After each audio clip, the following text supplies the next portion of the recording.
I'm going to be real. These next 2 weeks on General Hospital, yeah, it's messy. Not the clean kind of drama either. It's the kind where you sit there like, wait, hold up. Who's actually the bad guy here? And somehow everybody got dirt on their hands. Even the ones pretending they don't. Especially them. So let me just walk through this the way it hit me. Not polished, not neat, just how it feels watching it unfold in my head. First off, Jocelyn. Man, Joss ain't playing anymore. Like at all. And I don't even think she realizes how far she's already gone, which is the scary part. Because from what I'm seeing, she's probably in the middle of doing something real dark. Like not just revenge, not just I'm mad at you, but full-on silencing Cullum forever type energy. And yeah, I know how that sounds. Dramatic. But come on, this ain't some misunderstanding. Cullum's been a problem, a walking problem. And Joss, she's the kind of person who tells herself she's doing the right thing, even when it starts looking real wrong from the outside. And I keep thinking, what if she already crossed that line? Like, what if she's standing there, hands shaking, heart racing, telling herself this had to be done, and then, boom, someone walks in. And not just anyone. It got to be someone who knows her. Someone who can read her face like an open book. Because strangers, they hesitate. But someone close, nah. They see it instantly. And that's where things get twisted. Because now it's not just about Cullum anymore. It's about the witness, the secret, the silence that suddenly ain't so silent.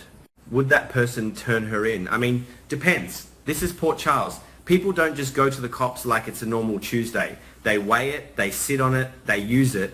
And honestly, that might be worse for Joss than getting arrested.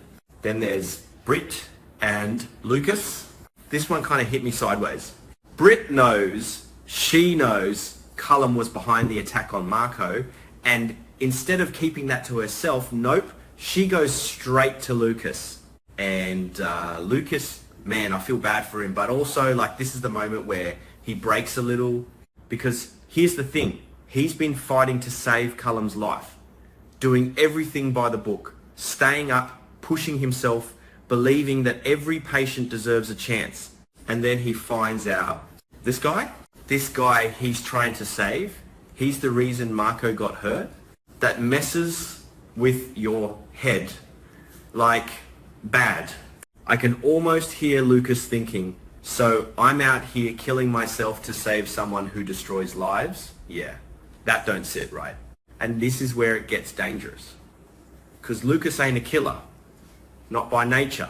But push someone far enough, twist their moral compass just enough, and suddenly the question ain't, should I save him? It's, why am I saving him at all?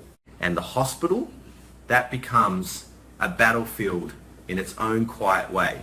Machines beeping, nurses walking by, and Lucas standing there with a choice that nobody else even realizes he's making.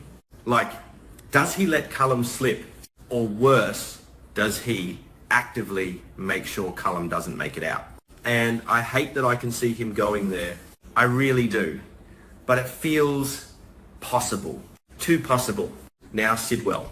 This dude, nah, he's not even pretending anymore. Revenge is the whole personality at this point. He's locked in on Sonny, convinced, like deeply convinced that Sonny is the one who attacked Marco and Jordan trying to talk sense into him. Yeah, good luck with that. Because when someone decides their truth is the truth, logic don't matter, evidence don't matter, even doubt don't matter. Sidwell hears Jordan, sure, but he ain't listening. He's already made up his mind. And then Nathan, this part right here, low-key the most suspicious thing in all of it. Sidwell telling Nathan to speed things up. That ain't just casual. That's not, hey, keep an eye on things. That's strategy. That's coordination. And I keep circling back to it. What if Nathan isn't just some guy following orders? What if he's been working with Sidwell this whole time? Like a quiet ally. The kind nobody suspects. The kind who smiles, nods, plays the part, all while setting things up behind the scenes. And if that's true, Sonny ain't just dealing with an enemy. He's dealing with something way worse, someone inside the system. And then Willow gets dragged into it, which, yeah, figures. She's got power now, real power, not just symbolic. And Sidwell, he sees that as a tool.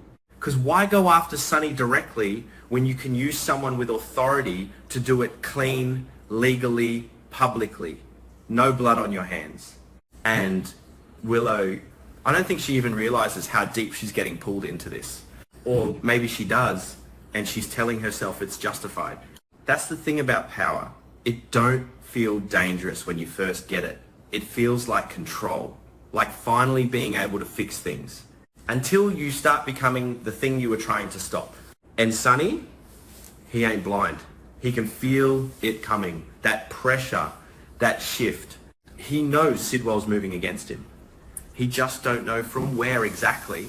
And that kind of uncertainty, yeah, that's how people make mistakes. Nina and Brennan, this one's messy in a different way. Nina breaking her promise, that's not just betrayal, that's desperation, maybe. Or maybe it's her finally choosing a side. Hard to tell with her sometimes. But Brennan, oh, he's not letting that slide. And the thing with Willow's past being cleared in the Drew shooting that's supposed to be done right, finished, closed. But Brennan holding on to evidence anyway, that's not about justice. That's leverage. He knows the court won't reopen the case. So instead, he's going to make them pay another way. And honestly, that feels more dangerous than a trial because there are no rules there. No judge, no jury, just consequences decided by someone who feels crossed. Meanwhile, Danny and Charlotte, these two, they got heart. I'll give them that. Maybe too much. They really believe Jason was set up, like no doubt in their minds. And instead of backing off, they go digging, which, yeah, that's how you end up in trouble. Big trouble. Because they're not playing in a safe space. They're poking at something that involves people like Sidwell, maybe even Valentine, and Valentine finding out, that's a whole other problem. Because he ain't going to sit back and let Charlotte put herself in danger. Not again. He's going to shut it down hard. And I can see it pushing him to leave town altogether, like cut and run before things explode. Which says a lot, honestly. If someone like Valentine decides it's safer to disappear than whatever's coming, it's big. Rick stepping in with Sonny and Laura, yeah, I don't trust that. Not fully. On paper, it makes sense. Sonny needs help, Rick offers it. They share info about Sidwell setting them up in Dalton's case. Cool. But Rick, he's never just helping. There's always another angle. And if he learns too much, if he gets access to something valuable, what's stopping him from flipping it, using it against Sonny instead? Nothing, really. And that's the risk Sonny's taking. Trusting someone who's burned him before. But maybe he feels like he ain't got a choice, which is usually when things go real bad. Then there's Alexis and Cody waiting outside that operating room. This part, it slows everything down for a second because Molly's life is literally hanging in the balance. And it ain't just about survival, it's about her future. Whether she can have kids, whether she gets that chance at a normal life. And the waiting, that's the worst part. No control, no distractions, just sitting there with your thoughts running every possible outcome through your head. What if it works? What if it doesn't? What if? Yeah, it's heavy. And it reminds me that not all stakes are loud. Some of them are quiet, are personal, but just as intense. And then Rocco. Man, this kid, the guilt is eating him alive. Like straight up consuming him. He really believes if he confesses, if he tells the truth about shooting Cullum, then Jason walks free. Simple equation in his head, but it ain't that simple. Not even close. Because even if he confesses, Sidwell and Cullum, they're still pulling strings. They still want Jason locked up. So Rocco turning himself in? It don't fix anything. It just ruins him too. And that's the part he don't see. Which is why someone, Lulu, maybe Nathan, has to step in to stop him before he makes a decision he can't undo. Because once that confession is out there, there's no taking it back. And I guess stepping back from all this, what really gets me is how everybody thinks they're doing what's necessary. Joss thinks she's protecting people. Lucas thinks he's confronting injustice. Sidwell thinks he's avenging Marco. Willow thinks she's using her power responsibly. Rocco thinks he's making things right. But intentions? They don't cancel out consequences. And that's kind of the lesson here, if there is one. People don't just wake up evil. They slide into it.